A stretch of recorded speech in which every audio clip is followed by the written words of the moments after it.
నమస్తే మనతో ఉన్నారు వెరీ స్పెషల్ గెస్ట్ వివి లక్ష్మీనారాయణ గారు ఉన్నారు. ప్రస్తుత రాజకీయ అంశాలేంది, సంక్షేమ పథకాలేంది, ప్రజలు ఎందుకు ఈరోజు అంటే మాకు ఇచ్చిన హామీలు నెరవేర్చలేకపోతున్నారనేసి గగ్గోలు పెడుతున్నారు. అసలు మార్పు అనేది ఎప్పుడు రావాలి, ఎలా వస్తుంది? సో ఈ విషయాలన్నీ డీప్ డిస్కస్ చేద్దాం. సార్ నమస్తే సార్. నమస్తే అమ్మా. కానీ సబ్జెక్టు పాతదే, సంక్షేమ పథకాలు అంటే అధికారంలోకి రావడానికి డెఫినెట్గా మీకు ఇది ఇస్తాము అది ఇస్తాము అనేది అది ఒక ఎక్స్ట్రీమ్ లెవెల్కి వచ్చేసింది. కానీ మాకు హామీ ఇచ్చింది చెయ్యలేకపోతున్నారు అనేసి ఎక్కడెక్కడైతే హామీలు ఇచ్చిన ప్రభుత్వాలు ఉన్నాయో వాటన్నిటి మీద కూడా మళ్ళీ దుమ్మెత్తిపోస్తున్నారు ప్రజలు. హామీలు ఇవ్వడం తప్ప, ప్రజలు వీటిని నమ్మడం తప్ప ఏం చేసి దీనికి ఒక మధ్య మార్గంగా ఉంటుందంటారు? భారతదేశం సంక్షేమ రాష్ట్ర దేశం, అంటే వెల్ఫేర్ స్టేట్ అంటాం. అంటే ప్రభుత్వం యొక్క బాధ్యత ఈ సంపాదన శక్తి కానీ లేకుంటే ఆస్తులు కానీ వెల్త్ అంటాం మనం, ఇదంతా కూడా అందరి చేతుల్లో ఉండాలన్నది కాన్సెప్ట్. సోషలిజం అంటాం మనం, సోషలిజం కాన్సెప్ట్. కానీ కొంతమంది చేతుల్లోనే ఈ విధంగా సంపద అంతా కూడా కొంతమంది చేతుల్లో ఉంటే మిగతా వాళ్ళందరూ కూడా ప్రభుత్వం వైపు చూడాల్సి వస్తుంది మాకు ఇవ్వమని చెప్పేసి. కాబట్టి ప్రభుత్వం వైపు చూస్తున్నప్పుడు దాన్ని రాజకీయ నాయకులు ఎలక్షన్ టైంలో దాన్ని ఉపయోగించుకుంటారు. మా పార్టీ వస్తే మీకు ఇంత ఇస్తాము, మా పార్టీ అంతే ఇస్తాము, మీకు ఇది చిన్నప్పటి నుంచి మీకు ఏది కావాలంటే అన్నీ మీరు ఇస్తామన్న భావనలు చేసి వాళ్ళని ఆ విధంగా వాళ్ళ వైపు ఆకర్షించుకోవడానికి ప్రయత్నిస్తారు. ఎందుకంటే ప్రజాస్వామ్యంలో ఫైనల్గా ఎన్నికల్లో గెలిచే పార్టీ, ఆ తర్వాత వాళ్ళు ఏర్పాటు చేసే ప్రభుత్వం, ఇది ప్రధానంగా మనకు ప్రజాస్వామ్యంలో నడుస్తున్న విషయం.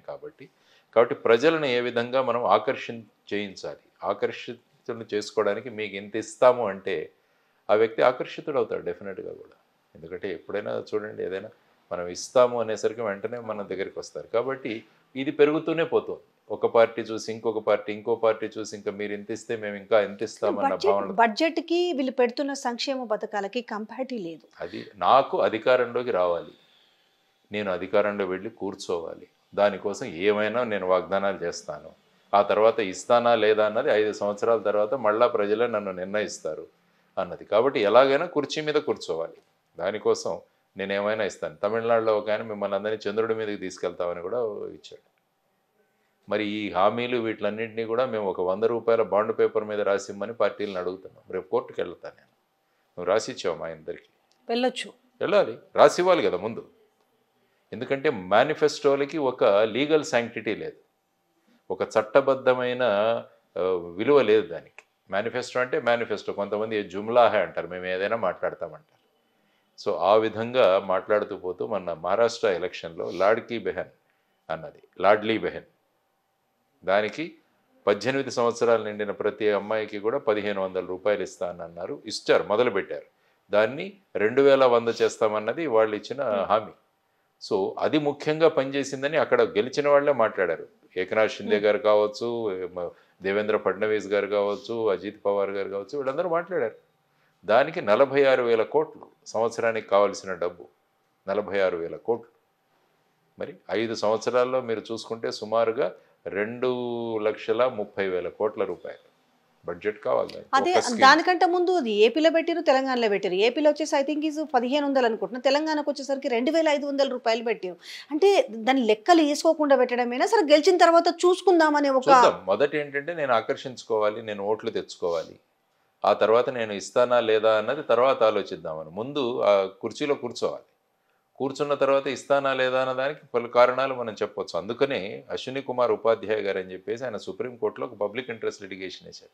ఈ పార్టీలు ఏమంటే వాళ్ళు మేనిఫెస్టోలో పెడుతున్నారు, రేపు వీళ్ళకు బాధ్యత వహించేది ఎవరు?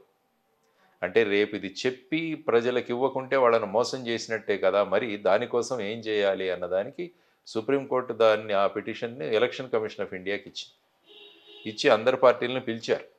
మీరు ఈ విధంగా, ఈవెన్ ప్రధానమంత్రి గారు తీసుకుంటే ఆయన రేవడీ కల్చర్ అంటాడు. ఆయన మిఠాయిలు పంచుతున్నారు, మీరు ఈ మిఠాయిలు పంచకూడదు అని చెప్పి వారు కూడా మాట్లాడారు ప్రధానమంత్రి గారు. మళ్ళీ ఎలక్షన్స్ వచ్చేసరికి మళ్ళీ ఆ పార్టీలే మళ్ళీ ఆ విధమైన ఇవి ఇస్తున్నారు. మరి ఎందుకంటే మహారాష్ట్రలో చూసుకుంటే భారతీయ జనతా పార్టీ, శివసేన, ఏకనాథ్ షిందే గ్రూపు, తర్వాత అజిత్ పవార్, నేషనలిస్ట్ కాంగ్రెస్ పార్టీ, 3 కలిసే ఉన్నాయి. మరి అక్కడ కూడా ఇవన్నీ కూడా మరి ఉచితాలే కదా ఇవన్నీ.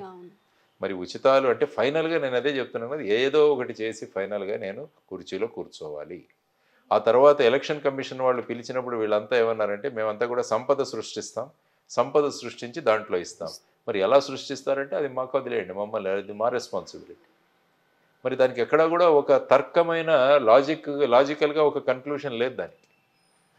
అది అన్ఎండెడ్ స్టోరీ, అది అలాగే అది కామాలతోనే నడుస్తుంటుంది, ఫుల్ స్టాప్ కానీ ఉంటుంది దానికి. దానివల్ల సపోజ్ మీలాంటి వాళ్ళు ప్రజలకు ఏదో చేద్దామన్న ఒక తపనతోటి ముందుకొచ్చి మీరు సేవ చేయాలని లక్ష్యంతో ముందుకు పోతుంటే ప్రజలు అసలు మరి గుర్తించడం లేదు కదా. అప్పుడు ఏమనిపిస్తుంటుంది మీకు? అరే మేము ఇంత వస్తున్నాము, నిజాయితీగా చేద్దామని, ట్రాన్స్పరెంట్గా చేద్దామని, డబ్బులు ఆశ చూపకుండా చేద్దామని అనుకున్నప్పుడు మీకు మేము ఏమనిపిస్తుంటుంది? చెప్పాం, మేము ఫ్రీబీలు ఏవి ఇవ్వమని చెప్పాం, మా దాంట్లో స్పష్టంగా చెప్పాం, నో ఫ్రీబీస్.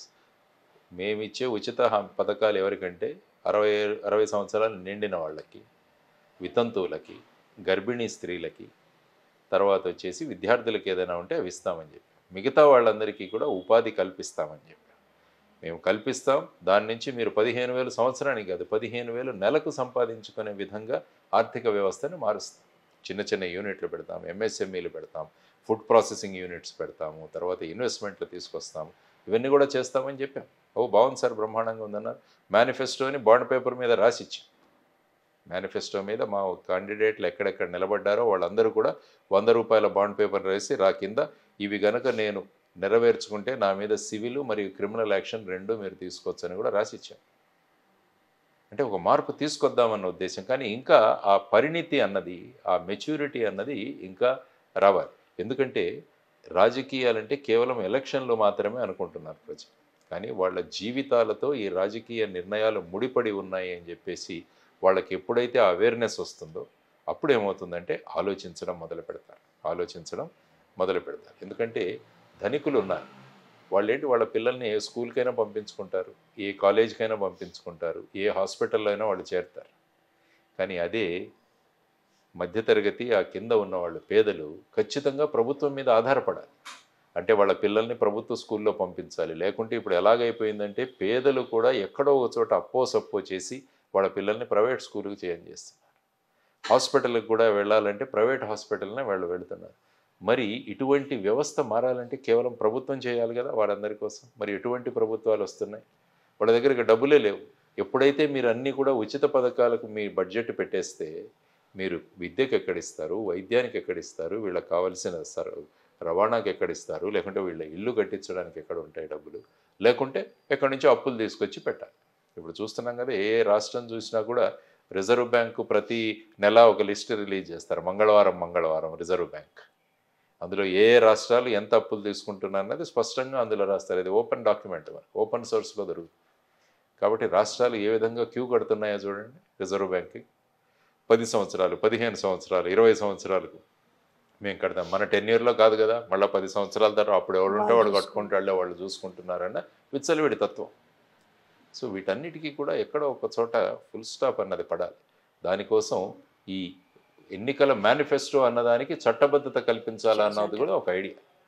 మీరు రాసివ్వండి, ఎలా చేస్తారో మీ ప్రణాళిక ఏంటో రాసివ్వండి. ఆ తర్వాత ఒక కమిటీ ఎలక్షన్ కమిషన్లో కూర్చొని ఇది సాధ్యమని నిర్ణయించిన తర్వాతనే దాన్ని మేనిఫెస్టోలో మీరు పెట్టాలి అన్నది ఆలోచన జరిగింది. కానీ వీళ్ళు ఏమంటారు, మేము కుర్చీ మీద కూర్చున్న తర్వాత మేము తీసుకొస్తాం, మేము అమెరికా నుంచి తెస్తాం, ఎక్కడి నుంచో మేము పట్టుకొస్తాం ఇన్వెస్ట్మెంట్లు, మీరు ఇక్కడే మమ్మల్ని ఆపేస్తే ఎలాగా? ఎందుకంటే మనది వెల్ఫేర్ స్టేటు, సంక్షేమ రాజ్యం. కాబట్టి ప్రజల సంక్షేమం, ఇంత సంక్షేమం చేస్తున్నారు కదా, మరి ఎన్ని వైట్ రేషన్ కార్డులు తగ్గుతున్నాయని మేము అడుగుతున్నాం. మరి మీరు ఇంత సంక్షేమం చేసిన తర్వాత కోసం ఇంకా రిక్వైర్మెంట్ ఎక్కువగా ఉంది. మేము అందుకనే మా మేనిఫెస్టోలో చెప్పాం, 10 సంవత్సరాల మా పాలన తర్వాత ఒక్క వైట్ రేషన్ కార్డు కూడా లేకుండా చేసే బాధ్యత మాది. సాధ్యమవుతుంది. అవుతుంది, ఎందుకు కాదు? ప్రతి సంవత్సరం ఇన్ని రేషన్ కార్డులు తగ్గించుకుంటూ వెళ్ళాలి. మరి ఇంత డబ్బులు ఇస్తున్నామే, మరి మీలాంటి వాళ్ళకు సాధ్యం అవుతుంది, మాకు అవకాశం వస్తే చేసి చూపిస్తాం అన్నప్పుడు మరి వీళ్ళకి ఎందుకు సాధ్యం అవ్వట్లేదు? అంటే చేయాలన్న చిత్తశుద్ధి లేదా, చేయటం రాకనా? ఇన్నేళ్ళయింది కదా, ఎన్నేళ్ళకెళ్ళో చూస్తున్న ప్రభుత్వాలని, ఏం పెద్ద మార్పు వచ్చింది? రాజకీయాలు ఇన్వెస్ట్మెంట్ రాజకీయాలు అయిపోయాయి. నేను పెట్టుబడి పెడతా ఎలక్షన్కి, ఆ తర్వాత ఎన్నికైన తర్వాత నేను దానికి 3-4 రెట్లు సంపాదించుకుంటా అన్న ఇన్వెస్ట్మెంట్ పాలిటిక్స్ వచ్చినప్పుడు మరి ఏమవుతుంది? అందుకనే ఎవరు వస్తున్నారు ఇప్పుడు? బిజినెస్ పీపుల్ వస్తున్నారు, రియల్ ఎస్టేట్ వాళ్ళు వస్తున్నారు ఈ ఎన్నికల్లో నిలబడడానికి. సాధారణ వ్యక్తి నిలబడాలంటే 10 సార్లు ఆలోచించాలి, 100 సార్లు ఆలోచించాల్సి వస్తుంది సాధారణ వ్యక్తి ఎన్నికల్లో నిలబడాలంటే. సో ఈ విధమైన పరిస్థితులు మారితే తప్ప దీనిలో ఎలక్షన్ కమిషన్ అన్నది ప్రధానమైన భూమిక పోషించాలి. అందరికీ సమానమైన, ఇప్పుడు ఎలక్టరల్ బాండ్ సిస్టమ్ పెట్టారు. ఎలక్టరల్ బాండ్స్ అది చట్టబద్ధం కాదు, అది రాజ్యాంగబద్ధం కాదని సుప్రీంకోర్టు తీర్పు ఇచ్చింది. కానీ అదే సుప్రీంకోర్టు ఇప్పటి వరకు ఎలక్టరల్ బాండ్స్లో వీళ్ళు వసూలు చేసిన డబ్బులు 6,000 కోట్ల రూపాయలు ఇంకా పార్టీల దగ్గరే ఉంది. మరి ఆ డబ్బుల్ని తిరిగి ఇప్పించేసి ఉండొచ్చు కదా, లేకుంటే దీన్ని అంతా చేసి ప్రధాన సంక్షేమ నిధికి ట్రాన్స్ఫర్ చేయమని చెప్పి ఉండొచ్చు కదా. మరి ఇన్ని డబ్బులు పెట్టుకుని వీళ్ళు మరి ఎలక్షన్లు పెడతారు, 10 లక్షల మందితో మీటింగ్ పెడతారు, 20 లక్షల మందితో మీటింగ్ పెడతారు. ఆ మీటింగులు చూసి ప్రజలు ఏమనుకుంటారు, ఓ ఈ పార్టీకి బ్రహ్మాండంగా ఉందని చెప్పేసి వాళ్ళ ఆలోచన విధానం మారుతుంది. మరి సర్వసాధారణ వ్యక్తి మాలాంటి వాళ్ళు ఎక్కడ పెట్టగలరు ఇంతమందితో ఈ మీటింగులు అవన్నీ కూడా. కాబట్టి ఎలక్షన్ కమిషన్ అన్నది కేవలం ఎన్నికలు నిర్వహించి ఈవెంట్ అయిపోయిందని, ఈవెంట్ మేనేజ్మెంట్ కంపెనీ కాదు ఎలక్షన్ కమిషన్ ఆఫ్ ఇండియా. ఆమూలాగ్రంగా మార్పులు తీసుకురావడానికి రాజ్యాంగబద్ధమైన అధికారం ఇచ్చి మనం ఆర్టికల్ 324 ప్రకారం పెట్టుకున్న ఒక సంస్థ. ఓ ఎలక్షన్లో, ప్రతి ఎలక్షన్లో ఏ మార్పులు తీసుకొస్తున్నారన్నది కూడా ఎలక్షన్ కమిషన్ నివేదించాలి మనకు. ఇన్ని డబ్బులు మీరు వసూలు చేస్తున్నారు, ఇన్ని డబ్బులు పట్టుకుంటున్నారు, మరి ఈ డబ్బులు ఇంత ఖర్చు అవుతున్న దానికి మీరు ఏ విధంగా చేయాలి? ఓటింగ్ కంపల్సరీ చేయండి. దేశంలో ఉన్న ప్రతి పౌరుడు కూడా ఓటు వేయాలి. బాధ్యతాయుతమైన రాజకీయాలను తీసుకురావాలి. పెద్ద పెద్ద సభలు పెట్టే పర్మిషన్లు ఇవ్వకూడదు. మీరు ఒపీనియన్ పోల్స్ అన్నవి బ్యాన్ చేయాలి. మీరు ఒపీనియన్ పోల్స్ ఏం చేస్తారు, ఈ పార్టీ రాబోతుందని ఎన్నికల ముందే చెబుతారు. దాంతో ఏమవుతుంది, ఈ న్యూట్రల్ ఓటర్స్ ఎవరైతే ఉంటారో వాళ్ళు వెంటనే ఆ దిశకు మళ్ళుతారు. ఎందుకంటే లాజికల్గా వాళ్ళు ఆలోచించే శక్తి ఉండదు. ఏదో ఈ సంస్థలు చెబుతున్నాయి కాబట్టి ఇది ఖచ్చితంగా వస్తుంది. ఎగ్జిట్ పోల్స్ ఓకే, ఎందుకంటే అప్పుడు ఎలక్షన్లు అయిపోయిన తర్వాత. ఒపీనియన్ పోల్స్ ఏవైతే ఉన్నాయో, అంటే ఎలక్షన్ కమిషన్ ఏమంటుందంటే నేను నోటిఫికేషన్ ఇచ్చిన తర్వాతనే నేను రంగంలోకి దిగుతానంటారు. మరి మీకు తెలుసు కదా 6 నెలల తర్వాత ఏ రాష్ట్రాల్లో ఎన్నికలు ఉంటాయని. మరి ఆ 6 నెలల ముందే తరువాత ఇంకా ఏ ఒపీనియన్ పోల్స్ జరగకూడదని ఒక రూల్ తీసుకురండి. సో ఈ విధంగా ప్రజలు ప్రజలు కూడా ఇప్పుడు suppose Karnataka I think is 5 హామీలు అని చెప్పారు. 5 హామీలు అన్నప్పుడు బీజేపీ కాకుండా కాంగ్రెస్ పార్టీకి వేసి హక్కున చేర్చుకున్నారు. సో ఇక్కడ కర్ణాటకలో నెరవేర్చలేదు, తెలంగాణలో కూడా అవ్వట్లేదు కదా అనేసి మహారాష్ట్రలో అమ్మో నమ్మకూడదు అని చెప్పి మళ్ళీ బీజేపీని ఎంచుకున్నారు. అంటే ప్రజలు తీసుకున్నారు. సపోజ్ ఆంధ్రప్రదేశ్ జగన్మోహన్ రెడ్డి ఏమో పూర్తిగా సంక్షేమ పథకాలు నేను ఇస్తున్నాను కాబట్టి మాకు ఓటేయమన్నారు, ఇస్తూ ఉన్నాడు మళ్ళీ. కానీ తీరా చూస్తే మళ్ళీ ఎలక్షన్స్కి వచ్చేసరికి తీసుకువెళ్ళి అడగూర్చోబెట్టారు. అంటే వీళ్ళ ఆలోచన విధానం కూడా ఎట్లా మారుతుంది, ఏ రకంగా ఉంటుందని మనం గెస్ చేయొచ్చు అసలు ప్రజలది. అంటే ఇప్పుడు ఏమిటంటే సంక్షేమ పథకాలు ముఖ్యంగా ఏంటంటే బిలో పావర్టీ లైన్ వాళ్ళకి ప్రధానంగా సంక్షేమ పథకాలతో ఆకర్షితులయ్యే వాళ్ళు ఆ వర్గానికి చెందినవాళ్ళు. కాబట్టి వాళ్ళు ఎవరు ఎక్కువ ఇస్తారా అన్నది చూస్తారు. ఫర్ ఎగ్జాంపుల్ మీరు ఆంధ్రప్రదేశ్లో అంటే మేము 3,000 ఇస్తామంటే 4,000 ఇస్తాం. తర్వాత ప్రతి స్త్రీకి మనం 18,000 రూపాయలు ఇస్తాం, 1,500 ఇస్తాం, సంవత్సరానికి 18,000 రూపాయలు ఇస్తాం. అమ్మఒడి మీరు ఒకరికి ఇస్తాం, మేము ఎంతమంది ఉంటే అంతమందికి ఇస్తాం. 3 సిలిండర్లు ఇస్తాం అన్నది, ఉచిత బస్సు అన్నారు. ఇవన్నీ కూడా ఆలోచించుకుంటూ వెళుతుంటే ఆటోమేటిక్గా ఆ ఓటు బ్యాంక్ ఏదైతే ఉందో ఆ ఓటు చంక్ దాన్ని అట్రాక్ట్ చేసుకోగలిగారు. అదొకటి. మిగతా వర్గాలను రకరకాల ప్రచారాల ద్వారా వాళ్ళు ఓటును అట్రాక్ట్ చేస్తారు. మహిళా ఓటర్లను అట్రాక్ట్ చేయడానికి ఈసారి మంచి తెరలేపారు. ఏంటంటే ఈ ఉచిత బస్సు ఒకటి, అలాగే మహిళలకు ఈ 2,500 కావచ్చు, ఒక్కొక్క రాష్ట్రంలో ఒక్కో రకంగా. ఈ వంటకు సంబంధించి సిలిండర్ల విషయం 3 సిలిండర్లు అనేది, తర్వాత ఒక 200 యూనిట్ల లోపు కరెంట్ అనేది, వీటికి బాగా అట్రాక్ట్ అయినట్టుగా కనిపిస్తుంది. ఎందుకంటే ఇల్లు నడిపేది మహిళలు. అంటే వాళ్ళకి కానీ నిజంగా ఫ్రీ బస్ అవసరం అంటారా? అంటే జనరల్ ఎవరికి అవసరము, అందరికీనా ఎవరికి అవసరం ఒకవేళ ఉంటే? ఫ్రీ బస్ ఎవరికి కావాలి అంటే ఏంటంటే మనం ఉద్యోగాలకు వెళుతున్న వాళ్ళు, ఫర్ ఎగ్జాంపుల్ స్కూల్కి వెళ్ళేవాళ్ళు, ఉద్యోగాలకు వెళ్ళేవాళ్ళు, ఈ విధంగా మీరు అంటే లాజికల్గా ఆలోచించడం మొదలు పెడితే ప్రతి స్కీమ్ కూడా లాజికల్గా ఏది మనం ఎస్ అనం. లాజికల్గా ఆలోచించకుండా కేవలం ఓట్లను ఎలా అట్రాక్ట్ చేయాలన్నదే ముఖ్య భూమిక అయినప్పుడు ఇలాంటివి ఇంకా పుట్టుకొస్తాయి. ఇంకా చూడండి రాబోయే ఎన్నికల్లో ఇంకా ఎంతెంత పెరుగుతాయో మనం చూడాల్సిన అవసరం ఉంది. ఇంకా ఎక్కువ పెరిగే దాంట్లో మేము ఖచ్చితంగా మీ ప్రతి ఇంటికి ఉద్యోగం ఇస్తామని ఒకటి హామీ పత్రం రాసివ్వండి. మీ ఇంటిలో ఒక వ్యక్తి ఖచ్చితంగా ఉద్యోగం, అంటే ప్రభుత్వ ఉద్యోగం కాదు ప్రైవేటు, ఆ విధంగా చేసే బాధ్యత మాది అన్నది అది తీసుకొస్తే వాళ్ళకి పర్మనెంట్. అందుకని అంటారు కదా, చేపలు పట్టడం కన్నా పట్టడం నేర్పించండి, ఇవ్వకండి. ఇవి ఇస్తూనే ఉండాల్సి ఉంటుంది, ఇది అయిపోతూనే ఉంటుంది. అదే పట్టడం నేర్పిస్తే స్వయం శక్తి మీద నిలబడగల విధంగా చేయాల్సిందే ప్రభుత్వం. చేయకుండా ఇప్పుడు ఏంటంటే ఇది చాలా సింపుల్, ఈజీ. ఇక చూడండి రాబోయే కాలంలో మళ్ళీ అసెంబ్లీ ఎన్నికలు రాబోతున్నాయి కొన్ని రాష్ట్రాల్లో. మేబీ ఢిల్లీ కావచ్చు, మిగతా రాష్ట్రాల్లో ఎన్నికలు రాబోతున్నాయి ఒకదాని తర్వాత ఒకటి. ఇక చూడండి వీటికి పరాకాష్ఠకు చేరుతాయి ఇందులో ఫ్రీబీస్.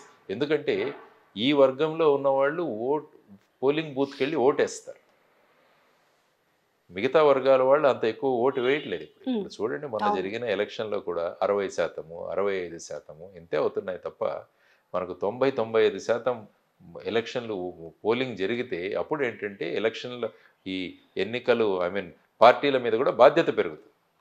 మరి ఈ వర్గాలకు కూడా ఏమి ఇస్తామన్నది కూడా మాట్లాడాలి కదా ఆ టైంలో. ఇప్పుడు మొత్తం ఫ్రీబీస్ మీదే నడుస్తుంది, ఎందుకంటే వీళ్ళు ఖచ్చితంగా ఓటేస్తారన్నది ఒక భరోసా. అందుకని మేమేమంటున్నామంటే ఓటు వేయడం కంపల్సరీ చేయండి. Make voting compulsory. ప్రతి పౌరుడు కూడా ఓటు వేయాలి. 18 సంవత్సరాల నుండి ఓటర్గా రిజిస్టర్ అయిన ప్రతి ఒక్కరు కూడా ఓటు వేయాలి. ఓటర్గా రిజిస్టర్ అవ్వాలి. రిజిస్టర్ అయిన ప్రతి ఒక్కరు కూడా ఓటు వేయాలి. మీరు ఓటు వేయకుంటే మీకు ఈ విధంగా సపోజ్ మీకు ఏమైనా స్కీమ్స్ ఉంటే స్కీమ్స్ రావు, లేకుంటే మీరు ఇన్కమ్ ట్యాక్స్ కట్టేవాళ్ళు ఉంటే మీకు 3 టైమ్స్ మీరు ఇన్కమ్ ట్యాక్స్ కట్టాలి. మీరు ఫ్లైట్లో వెళుతున్నారా, మీకు మిగతా వాళ్ళకు 10,000 టికెట్ అయితే మీకు 20,000 టికెట్. ప్రతిదీ వాళ్ళు అప్లై చేసుకోవాలి. మన ఆధార్ లాగా ఎలక్షన్ వేసామన్న ఆ కారు ఆ చిట్టు కూడా మనం పెట్టాలి. సో ఈ విధంగా కఠినమైన చర్యలు తీసుకుంటేనే అవుతుంది. కానీ రాజకీయ పక్షాలు ఓటు బ్యాంక్ రాజకీయాల మీద ఆధారపడి ఉంటుంది. ప్రతి ఒక్కరు కూడా మా బ్యాంక్, ఈ బ్యాంకు మాకు ఖచ్చితంగా వేస్తుంది కాబట్టి వాళ్ళకేమి ఇవ్వాలని ఆలోచిస్తారు, కానీ మిగతా వాళ్ళందరికీ ఏంటి తర్వాత చూసుకుందాం అని ఆలోచిస్తారు. మీకు విరక్తి వచ్చిందా? అంటే చూస్తుంటే, అంటే మొన్న మీరు కూడా అంటే అంతకుముందు సరే ఇది చేశారు, మొన్న చూస్తున్నారు, ఇంకెంతకాలము ఇది అనేది, అంటే మాలాంటి వాళ్ళ మేము ఏం చేద్దాం అనుకున్నా కూడా ఈ రకమైన చేస్తుండాలి. అందుకనే సోక్రటీస్ అన్నారు, మనం కందిరీగలా కొడుతూ ఉండాలన్నారు. మనం మార్పు తెచ్చే విధంగా మన ప్రయత్నాలు మనం చేసుకుంటూ వెళ్ళాలి. మనం ఎందుకంటే మనము వ్యవస్థలో మార్పుల కోసం వచ్చిన వాళ్ళం, అల్టిమేట్ రిజల్ట్ కోసం రాలేదు. మనం ఈ మార్పు ఉన్న దాంట్లో మన ప్రయత్నం ఏదైతే ఉందో ఆ ప్రయత్నం మనం చేస్తూ వెళదాం. దానికి తరాలు పట్టొచ్చు, కొంత సమయం పట్టొచ్చు, కానీ ఇది కంటిన్యూస్గా మనం ప్రయత్నం చేస్తుంటే ఎక్కడో చోట కొంత మార్పు వస్తుంది. అంటే మార్పు కూడా కొన్ని చట్ట సవరణలు, కొన్ని విధానాల్లో మార్పులు, సుప్రీంకోర్టు ఆశ్రయించి తెచ్చిన మార్పులు, ఇవన్నీ కూడా మీరు ఒకసారి హిస్టరీలోకి వెళితే ఇప్పటి వరకు ఎన్నికల్లో జరుగుతున్న సందర్భంగా వచ్చిన మార్పులన్నీ కూడా ఎవరో ఒక వ్యక్తి సుప్రీంకోర్టుకు వెళ్ళి అక్కడి నుంచి తెచ్చిన ఆర్డర్స్ ఇవన్నీ కూడా. నోటా కావచ్చు, క్రిమినల్ రికార్డు బయటకు పెట్టడం కావచ్చు, ఆస్తులు బయట పెట్టడం కావచ్చు, ఇవన్నీ కూడా ఎలక్షన్ కమిషన్ చేయాల. ఇదంతా కూడా ఎవరో ఒక జాగరూకమైన నాగరికులు అక్కడికి వెళ్ళి వాళ్ళు పబ్లిక్ ఇంట్రెస్ట్ లిటిగేషన్స్ ద్వారా సుప్రీంకోర్టుకు వెళ్ళి అక్కడి నుంచి తెచ్చిన తీర్పులు ఇవన్నీ. కాబట్టి త్వరలో వీటిలో కూడా మార్పులు వస్తాయి. మార్పులు రావాల్సిన అవసరం ఉంది. కాబట్టి చేద్దాం, మనం ఒక కాన్ఫిడెన్స్తో వెళదాం, ఒక మార్పు తీసుకొద్దాం అనేది ముఖ్యమైన ఉద్దేశం. సార్ ఇప్పుడు మీరు అయ్యా నేనా ఈ విధంగా ప్రజలను చైతన్యవంతం చేయడం, ఆ తర్వాత వచ్చేసి ముఖ్యంగా యువతరంలో మార్పులు తీసుకురావడం, వాళ్ళ బాధ్యతలను గుర్తు చేసుకోవడం, వాళ్ళలో ఉన్న శక్తిని వాళ్ళకు గుర్తు చేయడం, ఏ విధమైన మార్పులు మీతో సాధ్యం అన్న భరోసా వాళ్లకు ఇవ్వడం, వాళ్ళని ఏ విధంగా తమ కాళ్ళ మీద నిలబడేటట్టు వాళ్ళని ఏ విధంగా చేయడం, వాళ్ళలో ఉన్న స్కిల్స్ ఏవైతే ఉన్నాయో వాటిని ఏ విధంగా పెంపొందింపజేయడం, ఈ కార్యక్రమంలో ఉన్నాము. తర్వాత వ్యవసాయం చేస్తున్నాను నేను, ఆ తర్వాత నా పిహెచ్డి నేను చేస్తున్నాను. ఈ విధంగా రకరకాల కార్యక్రమాలతో మా ఫౌండేషన్ ద్వారా కార్యక్రమాలు చేస్తున్నాము. కొన్ని లైబ్రరీలు ముఖ్యంగా స్థాపిస్తున్నాము అనేక ప్రాంతాల్లో. పఠనాసక్తి తగ్గిపోయింది, ఆసక్తి తగ్గిపోయింది. దాన్ని మళ్ళా విద్యార్థులలో, ఎందుకంటే అందరూ మొబైల్ ఫోన్ల మీద పెట్టారు, ఎందుకంటే పుస్తకం చదివితే ఇప్పుడు ఏఐ లాంటివి వచ్చి మనిషిలో మొత్తం కూడా ఇది చేసిన నేపథ్యంలో మళ్ళీ నిజంగా పఠనాశక్తి, పుస్తకం చదవడం అనేది సాధ్యమవుతుందా? అవ్వాలి. ఎందుకంటే ఏఐలు తర్వాత ఈ మొబైల్ ఫోన్లు బయట చెత్తను మన బుర్రలోకి వేస్తుంది. పుస్తకం చదివితే మనలోని చెత్త బయటికి పోతుంది. కాబట్టి ఇవన్నీ చెప్పగలగాలి. ఈ పేరెంట్స్లో కూడా మార్పు తీసుకురావాలి. అందుకని స్కూల్స్, కాలేజెస్కి వెళ్ళి మన ప్రయత్నాలు మనం చేస్తాం. ఓ ప్రయత్నం అంటే ఎక్కడైనా చేయాలి, చిన్న ప్రయత్నం. ఇంకా అంతే, సిస్టమ్ మారదు అన్న ధోరణిలో ఉంటే ఇంకంతే, మనం చేయాల్సింది వదిలేస్తాం. రాని ఆర్టిఫిషియల్ ఇంటెలిజెన్స్ని మనం ఎలా వాడాలి, తర్వాత మీరు అన్నట్టు ఆర్టిఫిషియల్ ఇంటెలిజెన్స్ యొక్క దుష్పరిణామాలను చట్టాల ద్వారా మనం ఎలా దాన్ని తగ్గించవచ్చు, ఇవన్నీ కూడా ఆలోచించాల్సిన అంశాలు. లేకుంటే ఏమవుతుందంటే ఫైనల్గా ఆర్టిఫిషియల్ ఇంటెలిజెన్స్లో చివరికి ఏమవుతుంది అన్నది కూడా తెలియని పరిస్థితిలో ఉంది ఇప్పుడు. ఈ రీసెర్చ్ ఏ దిశగా వెళుతుందంటే గర్భాశయ సంచులు కూడా కృత్రిమంగా తయారు చేసే లెవెల్లోకి వెళుతుంది. ఈ దేశానికి 1,00,000 మంది జనాభా కావాలంటే ఇవి తయారైపోతాయి. ఆ విధమైన పరిస్థితుల్లో ఇప్పుడు చదువుతుంటే ఇప్పుడు వచ్చే రిపోర్ట్లన్నీ కూడా ఆ విధంగా కూడా రీసెర్చ్లు జరుగుతున్నాయి. మరి ఏమవుతుంది? ఈ మానవులు, మానవ సంబంధాలు ఇవన్నీ కూడా ఏమైపోతున్నా అంతా కృత్రిమమే. కృత్రిమ మేధ ఇదంతా కూడా ఆ విధంగా తయారవుతుంది. ఆర్టిఫిషియల్ టెక్నాలజీ స్మార్ట్ అవుతుంది. స్మార్ట్ అవుతుంది. దాంతో మనిషి పాటు ఆ మనిషి విధంగా డంబ్ ఆలోచన అవుతున్నాడు. అంటే ఇప్పుడు సపోజ్ ఒక 10+10 ఎంత అంటే కూడా మనిషిని ఉపయోగించకుండా మనం ఇమ్మీడియట్లీ దాన్ని ఉపయోగించే పరిస్థితికి ఆ వచ్చినాం. పరిస్థితికి వచ్చేసింది. అంటే మీరు ఏంటంటే ఫైనల్గా మీరు కాలేజీకి వెళ్ళనక్కర్లేదు, స్కూల్కి అన్నీ వెళ్ళనక్కర్లేదు, అందుబాటులో ఏమీ అక్కర్లేదు, అన్నీ అందుబాటులో ఉన్నాయి. ఇదంతా విపరీతమైన పరిణామాలకు దారి. అందుకనే రోబో అనే ఒక సినిమాలో ఆయన చూపించాడు ఫైనల్గా అప్పట్లో ముందే. ఏమవుతుందని. ముందే అంటే రాబోయే కాలంలో ఏ విధమైన పరిణామాలు వస్తాయన్నది చూసాం మనం. ఎప్పుడైనా టెక్నాలజీ అన్నది మనకు ఉపయోగపడాలి, కానీ టెక్నాలజీకి మనం బానిసలు కాకూడదు అన్నది ఒకటి కానీ ప్రజెంట్ నేర్చుకోవాల్సిన బానిసలు అయినట్టుగానే అందరూ అంతే అవుతుంది కదా. ఇప్పుడు ఆ విధంగానే తీసుకెళ్తున్నాం. ఆర్టిఫిషియల్ ఇంటెలిజెన్స్ అయితే మనిషి ఇప్పుడు పాట రాయమంటే ఆర్టిఫిషియల్ ఇంటెలిజెన్స్ రాసిస్తుంది మీకు. దానికి మ్యూజిక్ కంపోజ్ చేయమన్నా కూడా చేస్తుంది. Everything is done. Everything is possible. ప్రతిదీ మీరు ఆదేశాలు ఏ విధంగా ఇస్తున్నారన్నది మాస్టరు స్లేవ్కి రిలేషన్ ఏ విధంగా ఉంటుందో ఆ విధంగా ఉంటుంది. మీరు దాన్ని ఏ విధంగా ఉపయోగించుకొని మీరు దాని నుంచి సమాచారం రాబడుతున్నారు అన్న దాని మీద మీ స్కిల్ ఆధారపడి ఉంటుంది. సార్, వ్యవసాయం అంటే ఒక మాట గుర్తొస్తుంది. ఇంకా కూడా అంటే ప్రతి ప్రభుత్వంలో కూడా ఏదో ప్రాజెక్టులో లేకపోతే ఏవో ఫార్మాసిటికల్స్ కంపెనీలో ఏవో తీసుకురావడానికి భూసేకరణ చేస్తూ ఉన్నారు. అంటే గతంలో ఇది ప్రభుత్వానికి ఇవ్వాల కాబోలు అంటే తాతల కాలంలో కావచ్చు, మా నాన్నల కాలంలో కావచ్చు, ఎంత ప్రభుత్వము నష్టపరిహారం ఇస్తే అది తీసుకొని గమ్మున భూములు ఇచ్చేవాళ్ళు లోపల బాధ ఉన్నప్పటికీ కూడా. బట్ ఇప్పుడు చూస్తే మాత్రం పెద్ద పెద్ద ఉద్యమాలు చేసే పరిస్థితి కనపడుతుంది. మనం రీసెంట్గా లగచర్లో చూసినాము, మనము ఈ రామన్నపేటలో చూసినాం, మనం ఈ దిలావర్పూర్లో కూడా చూసినాం ఇథనాల్ కంపెనీ దాని గురించి. ఏ ప్యాకేజీలు అయినా మాకొద్దు, మా భూమి మాకే కావాలి, మా నిలువెత్తు అంటే మన గిరిజనులు అయితే మాకు నిలువెత్తు డబ్బులు కుమ్మరిచ్చినా కూడా మేము ఇయ్యమంటారు. కానీ ఇప్పుడు మాట్లాడుతున్న ప్రభుత్వాలేమో డెవలప్ కావాలి, మేము ఉద్యోగాలు ఇవ్వాలంటే మేము ఉద్యోగాలు ఇస్తాము, మీరు భూమి ఖచ్చితంగా ఇవ్వాలి, 10 లక్షలకు బదులు 20 లక్షలు ఇస్తామని చెప్తున్నారు. భూసేకరణ దేనికోసం చేయాలి? నిజంగా వాళ్ళకి ఇష్టం ఉండాలా వద్దా?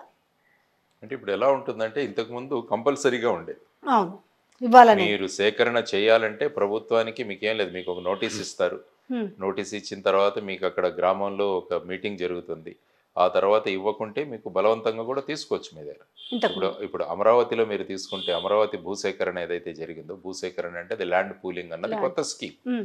అందులో 2 గ్రామాలు వాళ్ళు ఇవ్వడానికి సిద్ధంగా లేదు. అప్పుడు రాజ్యాంగంలో మార్పు తీసుకొచ్చి అమెండ్మెంట్ తీసుకొచ్చి కలెక్టర్ ఒక నోటీస్ ఇచ్చి ఇలా ల్యాండ్ని అక్వైర్ చేయొచ్చు అని కూడా వచ్చింది.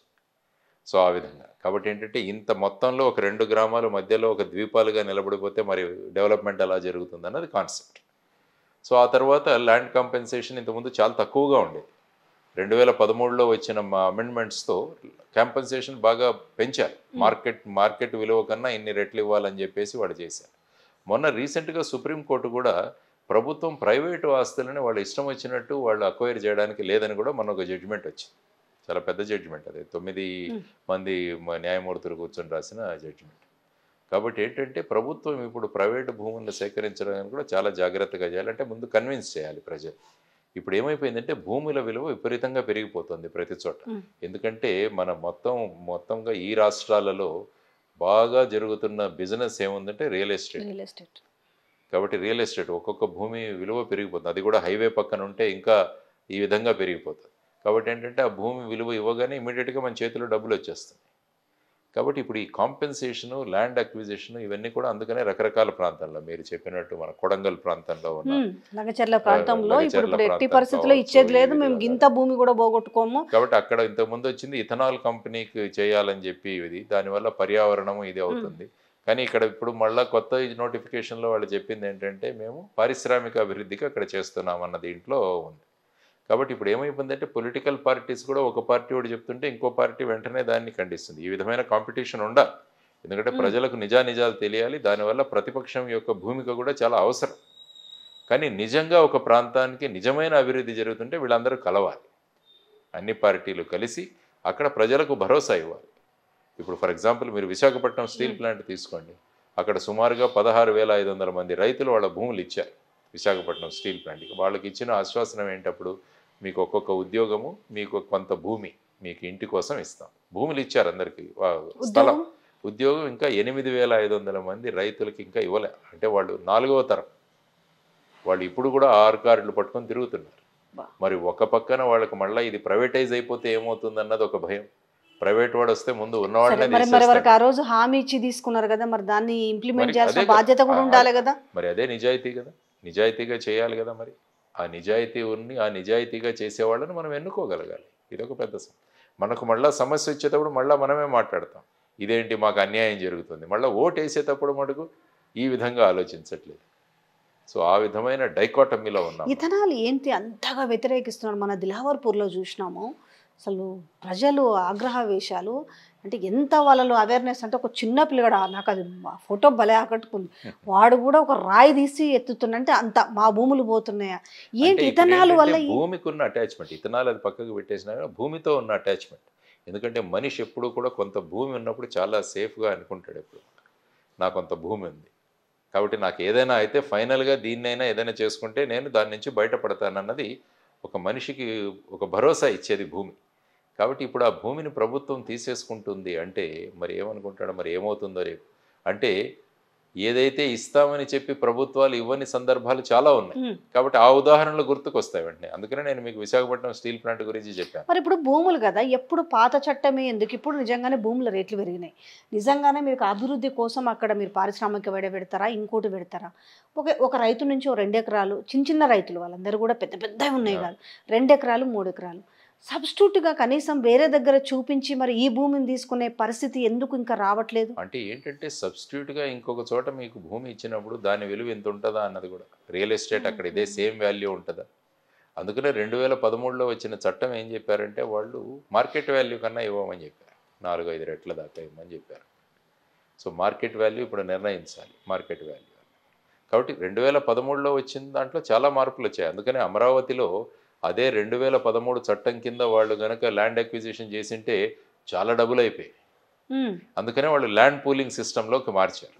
అంటే మీరు మాకు భూములు ఇస్తే మీకు కమర్షియల్ ప్లాట్స్ ఇస్తాము, రెసిడెన్షియల్ ప్లాట్స్ ఇస్తాము, దానివల్ల వాటి విలువ ఎంత అవుతుందని చెప్పి తీసుకున్నారు. అదొక కొత్త స్కీమ్. ల్యాండ్ పూలింగ్ అనేది ఇంతవరకు జరగలేదు అక్కడ, ఫస్ట్ టైం అమరావతిలో జరిగింది. కానీ ఇప్పుడేంటి, మధ్యలో ప్రాజెక్టు దూరం అయింది. మళ్ళా వాళ్ళు భూములు ఇచ్చిన వాళ్ళు, అక్కడంతా 3 పంటలు పండే భూములు అవన్నీ కూడా జరీ భూములు. సో ఇప్పుడు వాళ్లకు భూములకి ఆ వాల్యూ పెరగాలి. ఆ వాల్యూ పెరగాలంటే అక్కడ ఇన్వెస్ట్మెంట్ రావాలి, ఈ నవనగరాలు అక్కడ రావాలి, అప్పుడే ఈ వీటిల వాల్యూ పెరుగుతుంది కదా. అవన్నీ ఇప్పుడు చేస్తామంటున్నారు కదా, 15,000 కోట్లు వరల్డ్ బ్యాంకు తర్వాత మిగతా వాళ్ళ దగ్గర నుంచి చేస్తాము అని అంటున్నారు. కానీ 5 ఏళ్లకోసారి ప్రభుత్వాలు మారితే ఏమవుతుందనంటే, ఆ పాత పనులు మేము చెయ్యము అంటే, మనం చూస్తున్న దానిలో రాష్ట్ర చిహ్నాలతో పాటు పేర్లతో పాటుగా ఇన్ని మార్చుకుంటున్న వైవిధ్యం కనిపిస్తున్న నేపథ్యంలో ఏదన్నా ఒకటి మొదలుపెట్టిన తర్వాత కొన్ని 5-6 ఏళ్ళు పట్టొచ్చు, 7 ఏళ్ళు పట్టొచ్చు ఏదైనా ప్రాజెక్టు. కానీ ఆ పరిస్థితికి కూడా కొంచెం ఆటంకాలు కలుగుతున్న నేపథ్యం కనిపిస్తలేదా? కనిపిస్తుంది. ఇప్పుడు ప్రతి రాష్ట్రంలో కూడా అది ముందు ప్రభుత్వం దీన్ని ఎట్లా సస్టైన్ కావాలి? దానికి ఏం చేయాలంటే, ఒక పాలసీ నిర్ణయించిన తర్వాత గవర్నమెంట్ నుంచి దాన్ని డిటాచ్ చేసేసి ఒక కమిటీ ఏర్పాటు చేయండి. మేబీ సుప్రీంకోర్టు రిటైర్డ్ జడ్జో ఏదో ఒక టీం. ఇప్పుడు అమరావతి డెవలప్మెంట్ కమిటీ, అందులో ప్రభుత్వంతో ఇక సంబంధం లేదు, ప్రభుత్వాలు మారినా కూడా ప్రాజెక్ట్ కంటిన్యూ అవుతుంది. సో అలాంటిది ఏదైనా చట్టబద్ధత తెస్తే తప్ప, లేకుంటే ఇంత డెవలప్ చేసి సడన్గా వేరే ప్రభుత్వం మారగానే దాన్ని మానేస్తే మరి అల్టిమేట్గా ఎవరి డబ్బులు నష్టమైనట్టు? ట్యాక్స్ పేయర్స్ మనీనే కదా. అందువల్ల ఈ కంటిన్యూటీ, ఈ విధమైన సమస్యలు వచ్చినప్పుడు ఒక మెకానిజంని మనం చేయాలి. అమరావతి క్యాపిటల్ డెవలప్మెంట్ అథారిటీ, అందులో ప్రభుత్వం సంబంధం ఉండదు, ప్రభుత్వం ఎవరో ఒక ప్రతినిధి ఉంటారు, నడిపేదంతా ప్రజల యొక్క రిప్రజెంటేటివ్స్, రెప్యూటెడ్ పీపుల్. దానివల్ల ఏంటంటే ప్రాజెక్ట్స్ కొనసాగుతాయి. ప్రతి గవర్నమెంట్ వచ్చినప్పుడు కొత్త పాలసీ తీసుకొచ్చి ఆపేస్తే మరి ఏమవుతుంది? నాకు ఇది నచ్చలేదు. ఇప్పుడు తెలంగాణలో అంటే మీకు కొన్ని ప్రశ్నలు ఏమో మరి ఇబ్బందికరంగా ఉంటాయేమో కానీ జనరలైజ్గా అడుగుతున్నాము. తెలంగాణ ప్రజలు కూడా ఈరోజు అనుకుంటున్నారు, ఇప్పుడు ఒక 10 ఏళ్ళు బీఆర్ఎస్ ప్రభుత్వం ఉండింది, ఇప్పుడు కాంగ్రెస్ ప్రభుత్వం వచ్చింది. ఈ 10 ఏళ్ల క్రితము ఉద్యమకాలం నాటి రోజుల్లో కొన్ని చిహ్నాలు కావచ్చు, టీఎస్ ఉండే తెలంగాణ స్టేట్ అనేసి, ఈరోజు టీజీ అవ్వడం, చిహ్నాల్లో మార్పులు అనడము, దాని తర్వాత ఈరోజు తెలంగాణ తల్లి విగ్రహంకి సంబంధించి మార్పులు చేర్పులు కావచ్చు. అంటే ఓవరాల్గా ఇవన్నీ చూస్తుంటే నిజంగా ప్రజలకు ఇవి అవసరమా, ఇచ్చిన హామీలు అవసరమా, డెవలప్మెంట్ అవసరమా అంటే ఏం చెప్తారు? రాజకీయాలు ఎప్పుడూ కూడా మనుషుల యొక్క సెంటిమెంట్ల మీద ఆడతారు. వాళ్ళ భావోద్వేగాల మీద ఆడేవి రాజకీయాలు, ప్రస్తుత రాజకీయాలు. డెవలప్మెంట్ గురించి చర్చించేవాళ్ళు చాలా తక్కువ. అందుకనే మతాలు, కులాలు, ఈ విధమైన భావాలు రేకెత్తితే జనాలు ఆటోమేటిక్గా దాంట్లో వాళ్ళ భావాలను వ్యక్తం చేసి రోడ్ల మీదకి వస్తారు. ఇదే రాజకీయ ఒక ఆట. ఇప్పుడు ఓన్లీ డెవలప్మెంట్ గురించి చర్చిద్దామంటే ఎవరు రారే, కానీ ఈ ఇష్యూ ఏదైనా తీసుకుంటే వెంటనే పోగైపోతారు జనాలు. ఎందుకంటే రాజకీయాలు బేసిక్గా ఎమోషన్స్, సెంటిమెంట్స్తో ఆడుకునే ఆట. ఎందుకంటే మనం ఎప్పుడు కూడా ఎమోషన్స్కి, సెంటిమెంట్స్కి మనం అటాచ్ అయ్యి ఉంటాం. కాబట్టి దాన్ని ఎక్స్‌ప్లాయిట్ చేసుకుంటారు రాజకీయ నాయకులు ఖచ్చితంగా కూడా. సార్ వాట్ అబౌట్ మూసీకి సంబంధించి? ఇది కూడా మళ్ళీ సేమ్ ల్యాండ్ పూలింగ్ దగ్గరే వస్తుంది.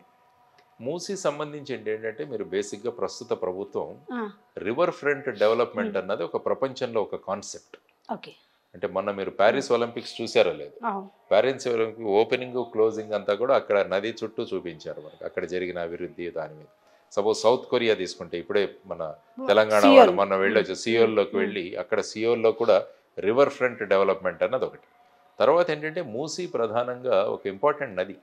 ఆ నది ఏమైందంటే కొన్ని కాలాల్లో అది దాని నుంచి ఈ విధంగా ఫ్యాక్టరీ నుంచి వచ్చే వ్యర్థాలు వీటన్నిటిని కలపడము, తర్వాత దాని క్వాలిటీ, కొన్ని ప్రాంతాలకు వెళితే ఆ ప్రాంతంలో పంటలు కూడా పండట్లేదు ఆ నీళ్ళలో అంతా కాలుష్యం రావడం వల్ల. కాబట్టి దీన్ని ఒకటి డెవలప్ చేసి, ఈ రివర్ ఫ్రంట్ అన్నది డెవలప్ చేసి మేము దాన్ని ముందుకు ప్రతి గవర్నమెంట్ కూడా ఒక ప్రాజెక్ట్తో వస్తుంది. కాబట్టి ఈ ప్రభుత్వం చేసింది మూసీ అభివృద్ధి. బాపు ఘాట్ కావచ్చు, ఇవన్నీ డెవలప్ చేస్తామన్నది వాళ్ళ కాన్సెప్టు. అక్కడ ఈ నదీ పరివాహక ప్రాంతంలో పక్కనంతా కూడా మేము డెవలప్ చేసి దాన్ని కొత్త ఇవి డెవలప్ చేస్తామన్నది. కానీ ఇప్పుడు ఆ భాగంలో ఉన్న ప్రజలు ఏమవుతారు అన్నది ఒకటి ముఖ్యం. అదే క్వశ్చన్ ముఖ్యంగా. అంటే అక్కడ చట్టబద్ధంగా ఇళ్ళు నిర్మించుకున్న వాళ్ళు, ఏమాత్రం పర్మిషన్ లేకుండా ఇల్లీగల్గా కట్టిన వాళ్ళు, ఈ ఇద్దరు కేటగిరీస్ వస్తాయి. కాబట్టి ప్రభుత్వం ఏమంటుంది, మేము వీలైనంత మందికి మేము డబుల్ బెడ్రూమ్ ఇది చట్టబద్ధంగా లేకుండా ఇల్లీగల్ గా నిర్మించుకున్న వాళ్ళంతా దగ్గరలో ఉన్న వాళ్ళు. అయితే చట్టబద్ధంగా ఉన్న వాళ్ళకి ఇప్పుడు ఈ డెవలప్మెంట్ లో 1 కిలోమీటర్ 2 కిలోమీటర్లు అవసరం. ఇప్పుడు ఈ నేపథ్యంలో వాళ్ళ వాల్యూస్ కూడా, ఇల్లులో వాల్యూలు 3 కోట్లు 4 కోట్లు అయినాయి. వాళ్ళు బ్యాంకు లోన్స్ ఉన్నాయి, ఈఎంఐలు కడుతున్నారు. ఒక ఇల్లు అంటే జీవితకాలం వాళ్ళది. మరి ఈ నేపథ్యంలో వాళ్ళకి ఇప్పటి వరకు కూడా అక్కడికి వెళ్ళి మీకు మీ ఇల్లు ఎంతైతే ఉందో అంత ఇస్తున్నామన్న మాట లేదు, మేము ఆదుకుంటామని మాత్రమే చెప్తారు కదా. ఇందులో కొన్ని లక్షల మంది ఇప్పుడు నిరాశ్రయులు అవ్వబోతున్నారు కదా. వీళ్ళకి ఏ రకంగా వీళ్ళని ఒప్పించారు? ప్రభుత్వం ఖచ్చితంగా ఒక కాంపెన్సేషన్ మెకానిజం అన్నది తీసుకురావాలి. ఎందుకంటే మీ జిహెచ్ఎంసీ వాళ్ళే పర్మిషన్లు ఇచ్చారు, ఇరిగేషన్ డిపార్ట్మెంట్ వాళ్ళు పర్మిషన్లు ఇచ్చారు. ఇచ్చిన తర్వాత నేను బ్యాంకు నుంచి లోన్ తెచ్చుకొని నేను ఈఎంఐలు కడుతున్నాను. మీకు ప్రతి సంవత్సరం ప్రాపర్టీ ట్యాక్స్ కడుతున్నాను, వాటర్ ట్యాక్స్ కడుతున్నాను, ఎలక్ట్రిసిటీ కడుతున్నాను. కాబట్టి లీగల్గా అది నా పేరు మీద ఉంది. కాబట్టి మీరు ఇప్పుడు వెళ్ళిపోమంటే నాకు కాంపెన్సేషన్ ఇవ్వాలి. ఖచ్చితంగా కోర్టులకు వెళతారు. కానీ కోర్టు కూడా చెప్పింది మీరు లీగల్గా వెళ్ళండి, నోటీసులు ఇవ్వండి. ఇల్లీగల్గా కట్టిన వాళ్ళకి ఏంటంటే దానికి డబుల్ బెడ్రూము అది ఇస్తామని చెప్పేసి వాళ్ళు తీసుకుంటున్నారు, అది చేసి. ఇప్పుడు ముఖ్యంగా లీగల్గా చేసిన వాళ్ళకి ఏదో ఒకటి చూపించాలి, లేకుంటే కోర్టు లిటిగేషన్ పెరుగుతుంది. సేమ్ ఇప్పుడు హైడ్రా కూడా సేమ్ లింక్ అప్ అదే ఉంది. హైడ్రా ముఖ్యంగా చేసింది ఏంటంటే హైదరాబాద్లో ముఖ్యంగా ఈ చెరువుల పరిరక్షణ, తర్వాత అసెట్ ప్రొటెక్షన్, దీని మీద హైదరాబాద్ కాదు సార్. ఇప్పుడు ఓకే, పరిరక్షణ బాగుంది. సేమ్ ఇది కూడా ఏమవుతుందంటే 40 ఏళ్ళ కింద అక్కడ కూడా కట్టుకున్నారు, ఈఎంఐలు కడుతున్నారు, అసెట్ వీళ్ళని కూడా ఎట్లా, ఇది సేమ్ సమస్య అదే వస్తుంది. అది ఫైనల్గా ప్రభుత్వం దాని గురించి ఒక కాంపెన్సేషన్ స్కీమ్ తీసుకురావాలి. అంటే అధికారం ఉండడం ఒకటి, ఆ తర్వాత అధికారాన్ని కూడా. ఇప్పుడు చూడండి, బుల్డోజర్లు పెట్టి ఉత్తరప్రదేశ్లో ఎవరు ఇల్లు కావాలంటే వాళ్ళు కొట్టేశారు. సుప్రీంకోర్టు ఏం చెప్పింది ఫైనల్గా, యూ కాంట్ డూ దిస్, మీరు ప్రొసీజర్ ఫాలో. అది ఇల్లీగల్ అయినా కూడా మీరు చట్టబద్ధంగా వెళ్ళాల్సిందే అనేది చెప్తోంది. చట్టబద్ధంగా లేనుకున్నప్పుడు ప్రజాస్వామ్యానికి, అరాచకానికి మన ఎందుకు ఉండాలి ప్రభుత్వాల అవసరం ఏంటి? ఎస్, మీరు డెవలప్ చేయాలి, చెరువులు రావాలి, డ్రైనేజ్ వ్యవస్థ మెరుగవ్వాలి సిటీలో, నో డౌట్. కానీ దీనితో పాటు ఇప్పటి వరకు మీరే ఇచ్చిన పర్మిషన్స్తో కట్టుకున్న వాళ్ళు ఏమవుతారు అన్న దాని గురించి కూడా ఒకటి ఆలోచించాలి కదా. మరి సో వీటన్నిటి గురించి ప్రభుత్వం కసరత్తు చేయాలి. ఇవన్నీ సాధ్యమయ్యి మనది కూడా నిజంగా వేరే దేశాలతోటి పోటీ పడే విధంగా నిజంగా మూసి అంటే ఓన్లీ మనకు వేసి చూపించారు ఎలా ఉండబోతుంది అనేసి కొన్ని పిక్చర్స్ జమ చేసి. కానీ నిజంగానే ఎందుకంటే తెలుగు ప్రజలు ఇల్లులతో అటాచ్మెంట్ జనరల్గా ఇవన్నీ ఉంటాయి. జై. మరి ఇవన్నీ వీళ్ళందరికీ అవేర్నెస్ కల్పించి చేసి చేయగలుగుతారా ఈ 5 ఏళ్లలో? ఇంకా అందుకనే 4 ఏళ్ల టైమే. అందుకనే అన్నారు ఈ ప్రభుత్వం ఈ విధంగా చేయాలన్న డెవలప్మెంట్ స్కీమ్ సంకల్పించింది. కాబట్టి దీనికి ఏంటంటే ఒక అథారిటీ క్రియేట్ చేసి ప్రభుత్వం పక్కకు తప్పుకోండి. ఆ కాంట్రాక్ట్లు అవన్నీ ఇచ్చేదంతా కూడా ఈ బాడీ ఏదైతే ఉంటుందో వాళ్ళు ఇవ్వాలి. సో దట్ ఇక్కడ మీరు ఒక స్కీమ్ ఆలోచించారు, చేశారు. కానీ దీన్ని ముందుకు ఫర్ ఎగ్జాంపుల్ 5 సంవత్సరాల తర్వాత ప్రభుత్వం మారింది అనుకుందాం. మరి కొత్త ప్రభుత్వం వచ్చి ఇది ఆపేస్తే అక్కడే వస్తుంది. మరి ఇన్ని ఇళ్ళు మీరు ఇది చేశారు, ఇంతమందిని ఇది చేశారు, మరి ఏమవుతుంది అప్పుడు?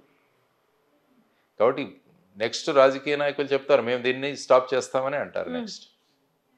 కాబట్టి ఏమవుతుందంటే మళ్ళీ ఎమోషన్స్ సెంటిమెంట్స్తో ఆడుకోవడం.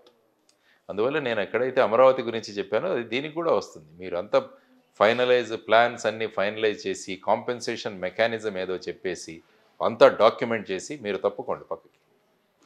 ఒక బాడీని క్రియేట్ చేయండి, అందులో ఉంచండి ప్రతిష్టాత్మకమైన వ్యక్తులు ఏదైనా వాళ్ళని పెట్టి వాళ్ళ ద్వారా నడిపించండి. కాబట్టి ఈ భరోసా ఉంటుంది మనకి. లేకుంటే మళ్ళా కూడా ఏమవుతుందో అన్న ఒక అనిశ్చిత అందరిలో ఉంటుందని దాన్ని మనం ఆపగలగాలి. ఆ విధంగా ప్రభుత్వాలు ఆలోచించాలి. తెలంగాణలో ముఖ్యంగా గురుకుల వ్యవస్థ చూస్తుంటే ఇన్ని మాట్లాడతారు ప్రభుత్వాల మీద, పాత ప్రభుత్వాల మీద. ఏ ప్రభుత్వం వచ్చినా కూడా వాళ్ళు దాని మీద విమర్శలు ఉంటాయి. కానీ గురుకులాలు అనే వ్యవస్థ మీద పెంచాలనుకుంటే మనం దేనికంటున్నాం, ఇలా మూసి కట్టాలనుకుంటున్నాము, పెద్ద పెద్దగా చేద్దాం, మనం విదేశాలతో పోటీ పడేలాగా ఉండాలనుకుంటున్నాం కదా. ఈ గురుకులాలు కావచ్చు, లేదంటే ఈ మధ్యాహ్న భోజన పథకం కావచ్చు, ఎందుకు వాటికి డైట్ ఛార్జీలు ఇంతే పెంచాలని రూల్ ఏమైనా ఉందా? వాళ్ళకు కూడా ఒక మంచి భోజనం పెడదాము, ఒక మంచి చదువునిద్దాం అనేది మారే అంత ఇది లేదా? మార్చకపోవడానికి కారణాలు ఏంటి అసలు? ఇప్పుడు ఏంటంటే ఉచితాలు వచ్చేసరికి ఏంటంటే ప్రభుత్వాలు వీటి మీద పెట్టడానికి డబ్బులు ఉండవు వీళ్ళ దగ్గర. ఎంతకాలం ఇట్లా అంటున్నా, ఎంతకాలం వీళ్ళ గోస, ఎంతకాలం ఈ సాగు? ఎంతకాలం అంటే మార్పు వచ్చేటప్పుడు ప్రజలు ఈ విధంగా మాకు చేస్తారన్న వ్యక్తుల్ని ఎన్నుకునేంత వరకు ఇవి నడుస్తూనే ఉంటాయి. అందులో మనం ఉండాలి. అందుకని అంటున్నాను, ఏదైనా ఒక పథకం ఏర్పాటు చేసిన తర్వాత దాని నుంచి గవర్నమెంట్ విత్డ్రా అవ్వాలి. ఇప్పుడు ఇన్ని ఎన్జిఓలు పనిచేస్తున్నాయి, ఒక మంచి ఎన్జిఓకి ఇచ్చేసేయండి మధ్యాహ్న భోజన పథకం. ఫర్ ఎగ్జాంపుల్ మీరు చూసుకుంటే ఇస్కాన్ వాళ్ళకి ఇస్తారు. ఇస్కాన్ వాళ్ళు ఎంత సిన్సియర్గా చేస్తున్నారు ఇప్పుడు చూడండి. అంతే కదా. మరి అందుకనే ప్రభుత్వం పాలసీ ఏర్పాటు చేసి వాళ్ళు పక్కకు తప్పుకోవాలి. ఇంప్లిమెంటేషన్ అంతా కూడా ఒక సిన్సియర్గా చేసే వాళ్ళకి మీరు అప్పచెప్పండి, వాళ్ళకి మీరు సపోర్ట్గా ఉండండి. లేకుంటే ఏమవుతుందంటే ఇందులోనే అవినీతి, ఇందులోనే లంచాలు. ఎందుకంటే ఇన్వెస్ట్మెంట్ పాలిటిక్స్ వచ్చిన తర్వాత ప్రతి ఒక్కరూ ఇన్ని కోట్లు వెచ్చించి వచ్చిన తర్వాత ఎక్కడి నుంచో రాబట్టాలి కదా. ఇవి మరి రాబట్టడానికి ఏమున్నాయి? మళ్ళీ గవర్నమెంట్ స్కీమ్సే ఫైనల్గా ఉంటాయి. మరి ఇవన్నీ ఈ స్కీమ్స్ అన్నీ కూడా బలిపడతాయి వాళ్ళ దాంట్లోంచి. అవినీతి జరుగుతుంది, అందులో తీసేయడం, గుడ్లకు ఇచ్చే డబ్బులు గుడ్లు ఇవ్వకుండా ఏదో చేసేయడం చూస్తున్నాం కదా. ఇలాంటి ఎన్ని కేసులు మనకు తెలుస్తాయి. ఇదే తరోగా జరుగుతూనే ఉంది కానీ మార్పు అనేది ఎక్కడ ఉండదు కదా. ఎందుకంటే ఇన్వెస్ట్మెంట్ పాలిటిక్స్ ఇంకా సంవత్సరానికి ప్రతి ఎన్నికకి ఇన్వెస్ట్మెంట్ ఎక్కువ పెరుగుతుంది. ఉద్యోగాలు ఇస్తామంటారు, ఉద్యోగాలు ఇదే పరిస్థితి. విద్యార్థుల పరిస్థితి అట్లనే ఉండే, రైతుల పరిస్థితి అట్లనే ఉండే. అంటే అన్ని వర్గాల ప్రజలు చూసుకున్నా కూడా సేమ్ ఇన్నేళ్ళు అదే రిపీట్ అవ్వకుండా పోతుంది కదా. ఎందుకంటే ఇళ్ళు కట్టిస్తున్నాం అని అసలు యాక్చువల్గా ఇంతవరకు ఎన్ని ఇళ్ళు కట్టించాలన్నది ఎక్కడో చోట బయటికి తీయాలి. ప్రతి ప్రభుత్వం మేము లక్ష కట్టిస్తున్నాం మనం మరి ఇన్నిది అయిన తర్వాత ఎంతమంది వైట్ రేషన్ కార్డు నుంచి బయటకు వచ్చారని నేను అడుగుతున్నాను. ఫైనల్గా అదే సాచురేషన్. అంతే కదా. మీకు 10 సంవత్సరాలు మీ గవర్నమెంట్ చేసిన తర్వాత ఒక ration card, white ration card ఉండకూడదు ప్రభుత్వం రాజ్యంలో, ఆ రాష్ట్రంలో. మరి ఇంత వెల్ఫేర్ చేస్తున్నప్పుడు మనకు వైట్ రేషన్ కార్డులు తగ్గాలి కదా, కానీ పెరుగుతున్నాయి అవి. మరి ఎందుకు? మా ప్రభుత్వంలో ఇంకా గొప్పగా పెంచామని చెప్పుకోవడమే తప్ప తగ్గించామని చెప్పుకునే అంత ఇదైతే లేదు. మేము పెట్టాం. జయ భారత్ నేషనల్ పార్టీ ఏం చెప్పిందంటే 10 సంవత్సరాలు మాకు గనక అవకాశం ఇస్తే 10వ సంవత్సరం తర్వాత ఒక్క వైట్ రేషన్ కార్డు ఉండదు రాష్ట్రం. తర్వాత ఎన్నికల్లో మేము క్యాంపెయిన్ చేయమని చెప్పి, నో క్యాంపెయినింగ్. మేము ఏం చేసామని ఒక లెటర్ ఇస్తాం అందరికీ, అంతే. No campaign. కానీ కరెక్టే, ఈరోజు డబ్బులు లేకుండా, హామీలు ఇవ్వకుండా అధికారంలోకి రావడం కష్టంగా ఉంది. కానీ ఒక మంచి పని చేయడానికి, అంటే ఒక సామెత ఉంటుంది కదా, 100 అబద్ధాలు ఆడి ఒక పెళ్లి చేయాలన్నట్టుగా, మరి మీలాంటి వాళ్ళు పూనుకొని ఎంతో కొంత మీరు అధికారంలోకి వచ్చేంత వరకు అంటే మంచి చేయాలని ఒక సంకల్పం ఉంది కాబట్టి ఆ వేళ ఎందుకు వెళ్ళలేకపోతున్నారు? ఇంత ఇంత నష్టం జరుగుతుంది కదా ప్రజలకి. మరి మేము అంటే కూడా డబ్బులు పెట్టి రావాలి మరి ఎలక్షన్లోకి. ఇంత 20 కోట్లు 30 కోట్లు పెట్టి ఎక్కడి నుంచి తేవాలి? మరి మనం కూడా కేవలం ఆ అధికారం కోసం ఇది వస్తే మళ్ళీ అదే చేయాలి కదా ఫైనల్గా. కాబట్టి మేము బేసిక్గా కోరుకుంటుంది ఈ దీంట్లో మార్పు రావాలి. మార్పు రావాలని మనం కోరుకుంటున్నాం. అనుకుంటున్నారా వస్తది అనేసి? ప్రయత్నం చేయాలి అంతే అంటున్నాను. మేమంతా కూడా ఏంటంటే కర్మయోగ సిద్ధాంతం. మనం చేయాల్సిన పని మేము 100% చేద్దాం. ఆ తర్వాత రిజల్ట్స్ మీద మనం ఉంటే ఏమవుతుందంటే దీని మీద కాన్సన్ట్రేట్ చేయలేం. ఫలితాలు అనేవి పక్కన వదిలేయాలి. మనం ఎఫర్ట్ అన్నది ఏదైతే ఉందో మనం కంటిన్యూస్గా పెడుతూ మనం ప్రయత్నం చేద్దాం. ఇప్పుడు ఏం చెప్తారు? జరుగుతున్న మన తెలుగు 2 రాష్ట్రాల రాజకీయాలు చూస్తుంటే మీకు ఏమనిపిస్తుంది? ప్రజలు మెజారిటీ ఇచ్చి వీళ్ళని ఎన్నుకున్నారు. వీళ్ళు మేనిఫెస్టోల్లో ఇచ్చిన విషయాలను వాళ్ళు నమ్మారు. కాబట్టి ఒక బాధ్యతాయుతమైన రాజకీయ వ్యక్తులుగా వీటిని అమలు చేయాలి. అమలు చేసి రాష్ట్ర అభివృద్ధికి తోడ్పడాలి. తర్వాత ముఖ్యమైన సమస్య ఏంటంటే మనకు యువతరం పెద్ద సంఖ్యలో ఉన్నారు మొత్తం భారతదేశంలోనే, మన రాష్ట్రాల్లో కూడా. మరి యువతరం ఇన్ని కాలేజీలు పెడుతున్నాము, ఇన్ని ఇంజనీరింగ్ కాలేజీలు తెరుస్తున్నాము, ఇంతమంది బయటకు వస్తున్నారు. మరి వీళ్లకు ఉపాధి ఎంతమందికి దొరుకుతుందో చెప్పండి? ఎంతమందికి ఉపాధి దొరుకుతుంది? సో అందుకనే ఇప్పుడు స్కిల్ యూనివర్సిటీ అని ఒకటి మొదలు పెట్టారు ఇక్కడ. స్కిల్ యూనివర్సిటీ కావాలి మనకు. స్కిల్స్ ఇప్పుడు ఏంటంటే అందరూ దే ఆర్ నాట్ ఎంప్లాయబుల్ అంటున్నారు. వాళ్ళ దగ్గర కావాల్సిన నైపుణ్యాలు లేవు. అందరి దగ్గర డిగ్రీలు ఉన్నాయి కానీ నైపుణ్యాలు లేవు. కానీ స్కిల్ యూనివర్సిటీలు అంటారు, స్కిల్ డెవలప్మెంట్ ప్రోగ్రామ్స్ అంటారు, మళ్ళీ ఇవన్నీ కూడా వింటనే ఉన్నాం కానీ స్కిల్స్తో బయటకు అందుకనే వచ్చేటోళ్ళు చెప్తున్నాను, ప్రభుత్వం పాలసీ ఆలోచించిన తర్వాత అది విత్డ్రా అయిపోవాలి.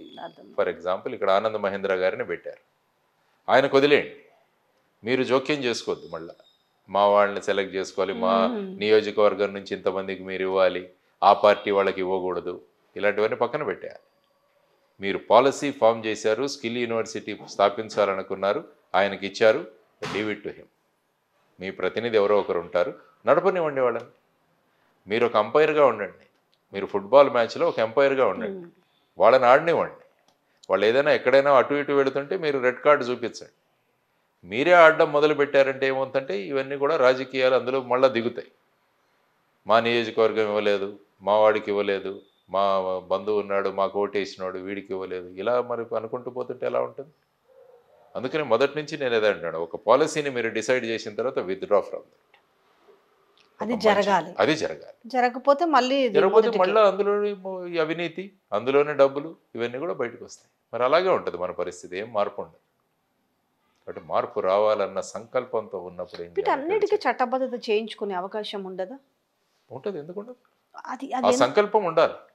మేము చేస్తామన్నది చెప్పేయాలంతే. ఇప్పుడు మూసీ డెవలప్మెంట్ మీరు ప్లాన్ వేశారు, రేపు ప్లాన్స్ అన్ని వేసి మీద give it to a separate body, వాళ్ళు ఆపరేట్ చేయనివ్వండి. ఏ ప్రభుత్వాలు మారినా దాని పని అది నడుస్తూనే ఉంటుంది, అది నడుస్తూనే ఉంటుంది. ఆ వ్యక్తులు ఆ విధంగా కంటిన్యూ అవుతుంటారు. అలా చేయాల్సిన అవసరం ఉంది. లేకుంటే ఏంటంటే 5-5 సంవత్సరాలు మారిన తర్వాత ఇంతింత పెట్టుబడులు పెట్టిన తర్వాత మళ్ళీ మొదటికే వచ్చి ఆగిపోతే ఏమవుతుంది ఇంకా? ఎందుకంటే ఇవన్నీ కూడా అసెంబ్లీలో పాస్ చేస్తారు. ఇవన్నీ అంటే అసెంబ్లీలో ప్రజాప్రతినిధులు అందరూ కలిసి వాళ్ళు నిర్ణయించిన విషయం. ఫర్ ఎగ్జాంపుల్ అమరావతి క్యాపిటల్ ఉంది ఆంధ్రప్రదేశ్ తీసుకుని, అది శాసనసభలో శాసన మండలిలో కూడా రిజల్యూషన్ పాస్ చేశారు, చేసి అమరావతి రాజధాని ఉంటుందని నిర్ణయించారు. మళ్ళీ 5 సంవత్సరాల తర్వాత కొత్త ప్రభుత్వం వచ్చి ఇది లేదు 3 రాజధానులు అన్నారు. మరి ఆ కంటిన్యూటీ ఏమైంది? మరి అప్పటి వరకు పెట్టిన ఖర్చు ఏమైంది? అన్నది వేస్ట్ కదా. సో ఇవి జరగకుండా కాపాడాల్సిన బాధ్యత రాజకీయ పార్టీలు ఎప్పుడూ కూడా ఎలక్షన్లు వదిలిన తర్వాత అందరూ కలిసి పనిచేయాలని నేను ఎప్పుడు అంటాను. ఎలక్షన్స్ అప్పుడు మీరు కొట్టుకోండి, మీరు ఏం చెప్తారో చెప్పుకోండి, ఎలక్షన్స్ తర్వాత అందరూ కలవండి. ఇప్పుడు అన్ని పార్టీలు కలిసి ప్రధానమంత్రి గారి దగ్గరికి వెళ్ళారనుకోండి, అంత బ్రహ్మాండంగా ఉంటుంది. అరే తెలంగాణ నుంచి అందరూ కలిసి వచ్చారు, ఆంధ్ర నుంచి అందరూ కలిసి వచ్చారు అంటే నిజంగా వీళ్ళకు రాష్ట్రం యొక్క అభివృద్ధి మీద వీళ్ళకు కానీ ఆ పాజిటివిటీ ఎక్కడా లేదు. రావాలంటున్నా, అదే మైండ్ సెట్ మారాలి అంటారు. మనం ఏదో ఒకరినొకరు శత్రువుల్లాగా చూసుకుంటున్నారు. అంటే ప్రతిపక్షం అంటే అధికార పక్షం ఏం చేసినా అది తప్పే అనాలి, మంచి ఉంటే మంచి అని చెప్పండి. ఆ విధంగా మన ఆలోచన తత్వాలు మారాలని నేను అంటున్నాను.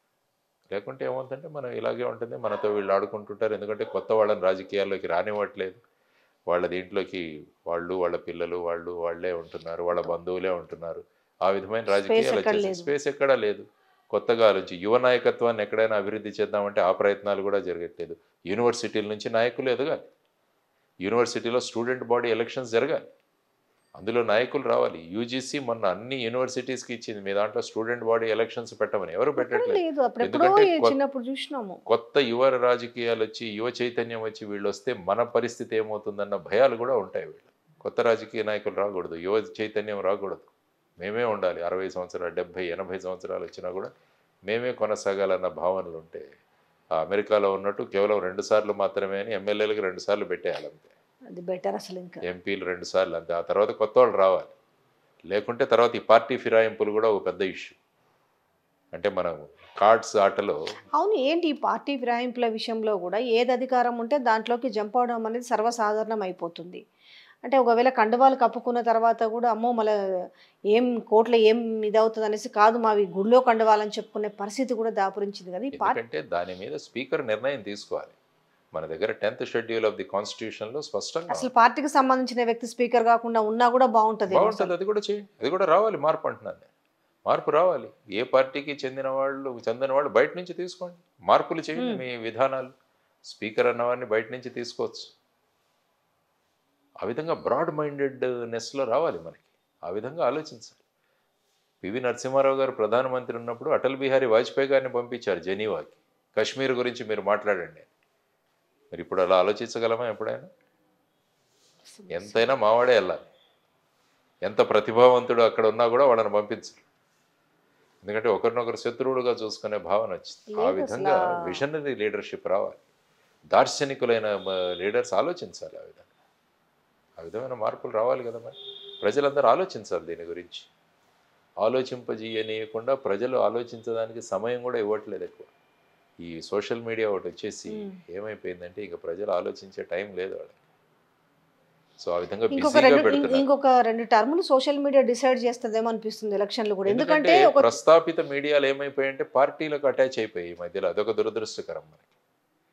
ఈ ఛానల్ అంటే ఓహో ఈ పార్టీ, ఆ స్థాయికి మరి మీడియా ఎందుకు దిగిందో తెలియట్లేదు నాకు.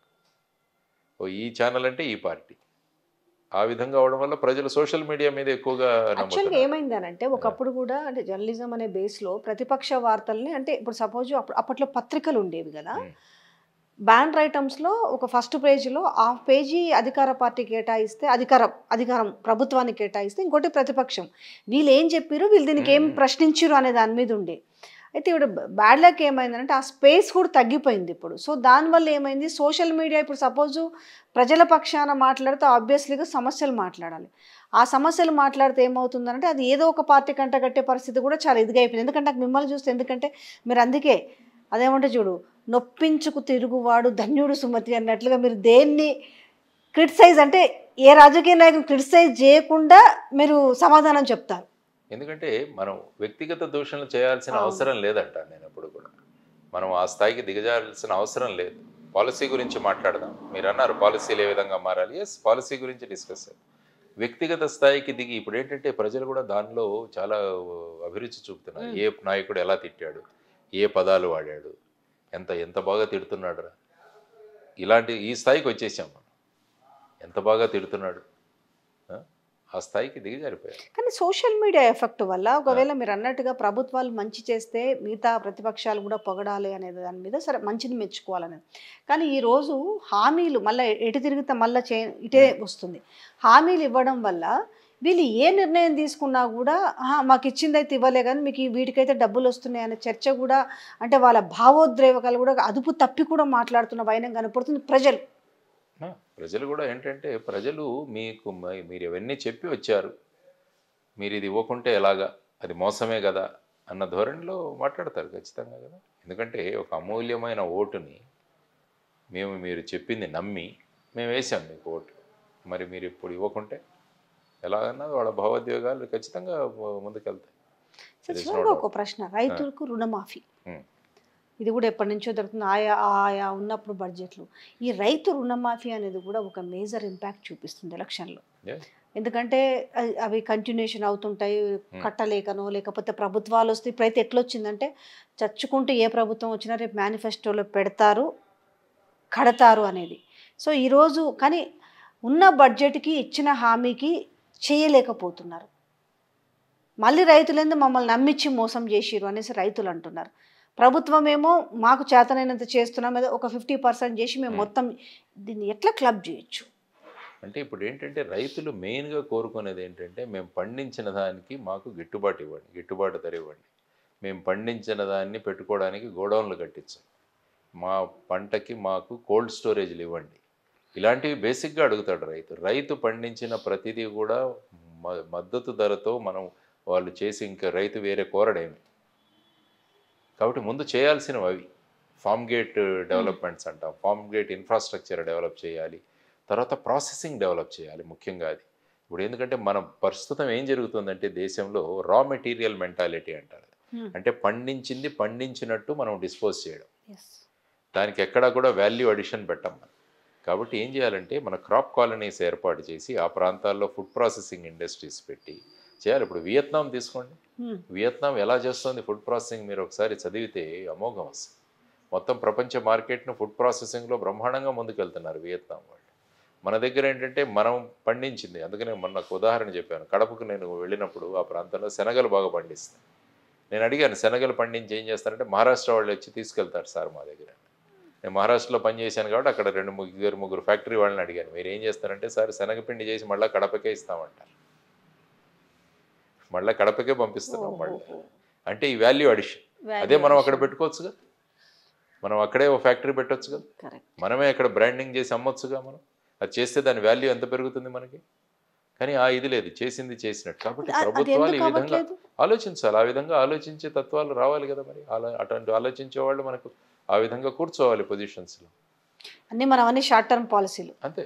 భావోద్వేగాలు రెచ్చగొట్టడం, ఉచితాలను ప్రకటించడం, ఆ తర్వాత చూసుకుందాం నెక్స్ట్. 6 రేపు 10 ఎల్లుండి 15 పెరుగుతూనే పోతుండే, దానికి లిమిట్. ఇన్ఫ్లేషన్ పెరుగుతుంది. ఇప్పుడు చూడండి ఇన్ఫ్లేషన్ ఎంత పెరిగింది మన దాంట్లో, రేట్లు ఎంత పెరిగాయి. ఇప్పుడు 1000 రూపాయలు ఎక్కడైనా తీసుకెళ్తే మీకు ₹1 కూడా రిటర్న్ రాదు.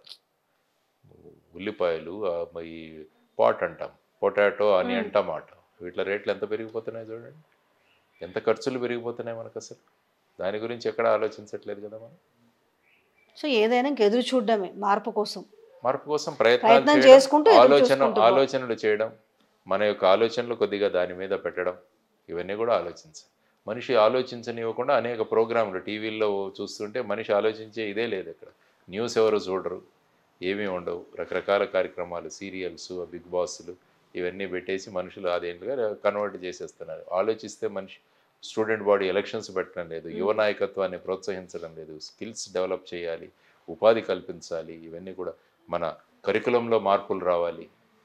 మన విద్య ఏదైతే నేర్చుకుంటున్నామో మనం బయటకు వచ్చేసరికి 2 స్కిల్స్ మన కాళ్ళ మీద మనం నిలబడేటట్టు చేయగలగాలి. వాడు అమెరికాలో 16 సంవత్సరాల తర్వాత వాడు ఇంట్లో ఉండకూడదు, వాడే సంపాదించుకోవాలి.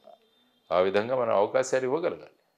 సో ఇవన్నీ కూడా రాడికల్ విధంగా మనం ఆలోచించే విధానాలు ఉండాలని నేను అనుకుంటాను. దానికోసం ప్రయత్నిద్దాం, ఏమవుతుందో చూద్దాం. Thank you so much sir. నమస్కారం.